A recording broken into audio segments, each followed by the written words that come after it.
Israel Hamas जंग के साथ ही मिडिल ईस्ट में युद्ध की आहट शुरू हो गई थी। इसके बाद ईरान और इजराइल के बीच भी तनाव शुरू हो गया।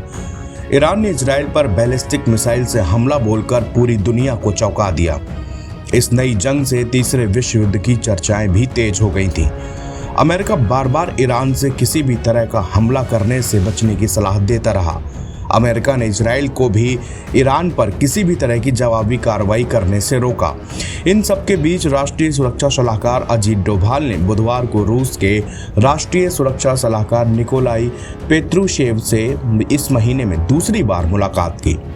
इस दौरान द्विपक्षीय सहयोग में हुई प्रगति की समीक्षा की गई और आपसी हितों के महत्वपूर्ण मुद्दों पर विचार विमर्श भी किया।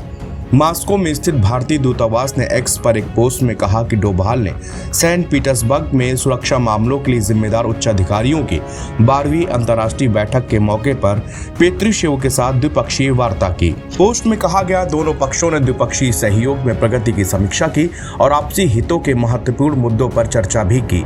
डोभाल ने 22 मार्च को मॉस्को के क्रोकस सिटी हॉल में हुए बर्बर आतंकी हमले की निंदा की थी और इस खतरे से निपटने में दोहरे मानदंडों से बचने का आह्वान भी किया था।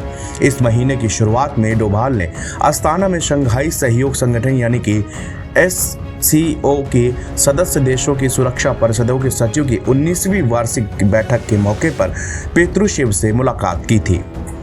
अजीत डोभाल ने रूसी संघ की सुरक्षा परिषद के सचिव द्वारा आयोजित ब्रिक्स NSA की बैठक में आतंकवाद के खिलाफ लड़ाई में निकट सहयोग और सीमा पार योजना, वित्त पोषण और आतंकवादी कृत्यों के निष्पादन को रोकने के लिए ठोस कार्रवाई का आह्वान किया।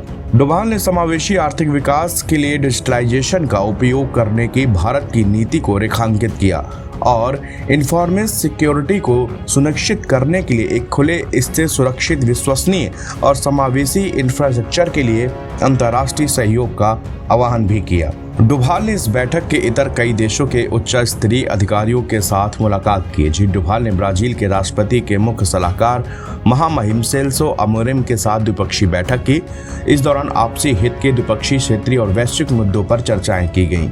इसके अलावा डोभाल ने म्यांमार के NSA एडमिरल मोहम्मद आंग के साथ में द्विपक्षीय बैठक की और म्यांमार के वर्तमान स्थिति और भारत द्वारा वित्त पोषित बुनियादी ढांचा परियोजनाओं के बारे में बात की। उन्होंने भारत म्यांमार सीमा पर हाल के घटनाक्रमों पर भी चर्चाएं की, जिसमें सुरक्षा, शरणार्थियों, विकास परियोजनाओं आदि संबंधित मुद्दे शामिल थे। NBT ऑनलाइन की रिपोर्ट।